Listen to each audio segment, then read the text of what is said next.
இன்றே டவுன்லோட் செய்து உங்கள் ஃபேவரட் ஷோக்களை என்ஜாய் பண்ணுங்க. சகல என்னாச்சுப்பா? ஏன் கோவமா இருக்க? ரேவதி வேற அழுதுகிட்டு இருக்கு. ஏன் உங்களுக்குள்ள ஏதாவது பிரச்சனையா? அதெல்லாம் ஒன்றும் இல்லைங்க. ஏன்ப்பா இப்படிலாம் சொல்ற?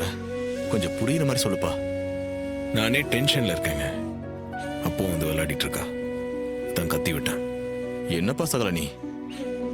அவ ஏதோ பாசமா பேச வந்திருப்பா, அதுக்கு ஏன்பா கோவப்பட்ட? ஏங்க, நீங்க விஷயம் தெரியாம பேசிட்டு இருக்கீங்க.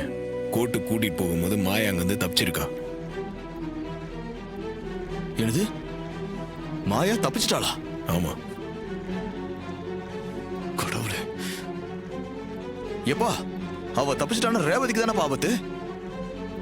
ஏற்கனவே மண்டபத்துல வச்சு ரேவதியை சுட பார்த்தா, அப்புறம் போலீஸ் ஸ்டேஷன்ல ரேவதி கதையை முடிக்காம விட மாட்டான்ப்பா சொன்னா. அவளே வெறி பிடிச்ச மாதிரி சுத்திட்டு இருக்கா. அவகிட்ட இருந்து ரேவதி எப்படி பாதுகாக்கிறதுன்னு தான் யோசிச்சுட்டு இருக்கேன். அப்போ வந்து விளையாடிட்டு இருந்தா கத்தாம என்னங்க பண்ணுவாங்க?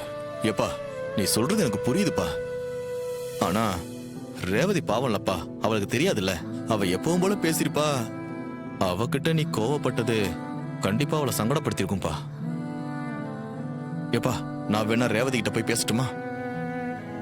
அதெல்லாம் வேண்டாம், நானே பேசுறேன். சரிப்பா.